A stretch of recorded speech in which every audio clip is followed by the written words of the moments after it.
Hello and welcome. Thank you so much for being here. My name is Michelle Shelton. I'm a registered dietitian and certified coach. And in this channel, I teach people strategies to achieve a life of health and well-being that is centered in reconnecting to their inherent wisdom, rebuilding trust in themselves, and nourishing from that place of center and that place of wholeness as they seek that life of health and well-being. And with that, today what I want to do is address a question that I hear often from people and from clients that I work with. What do I do if I don't enjoy healthy, quote unquote, healthy foods or the nourishing foods that I know I should be eating? What do I do if I don't enjoy whole grains? I hear all the time I should be eating more whole grains. I don't enjoy them. What do I do if I don't enjoy vegetables? I know I've known since I was a child that I should eat my vegetables and I just don't enjoy them. So what do I do, right? If I'm supposed to nourish from that place of wisdom and intuition, and that place of intuition is saying I don't like those foods, right? What do I do? How do I answer that? So today what I want to do is teach you 3 strategies that you can use to build that skill of nourishing your body, because it is a skill and it takes practice and it takes intention, right? So that's what I want to introduce to you and teach to you today. And first of all, just know that it's normal and it's very, very common, and it's something that most people work with and need to work with through their process.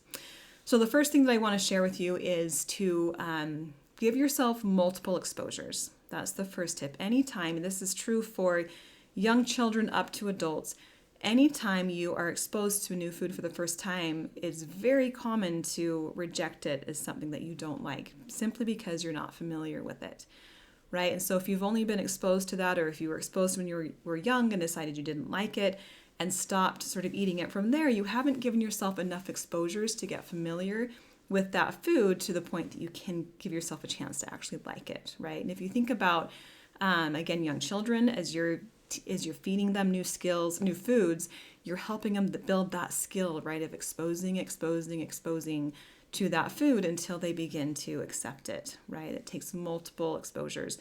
It's true for adults as well. If you know anyone, or if you yourself has ever moved to a new country and the food and the cuisine there is different, right? And the first time you taste it, it's not familiar and it doesn't taste good, like for most people. For some people, I think they probably accept it right away, but for most people, it's new and it's not what they're familiar with and it doesn't taste good.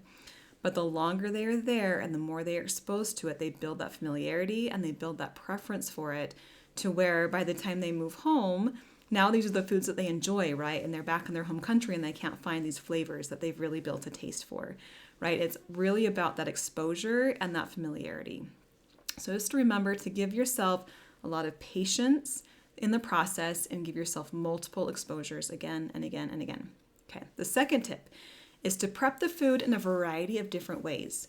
So as an example, let's say we're working with broccoli, right? So maybe try the broccoli raw dipped in ranch or dipped in hummus or some other dip of your choice. And then sometimes maybe try it broiled or roasted, so it's got that yummy char on it. And sometimes try it steamed, right? Sometimes try it in a broccoli salad, or try it in a stir fry, right? Multiple different ways to try that food.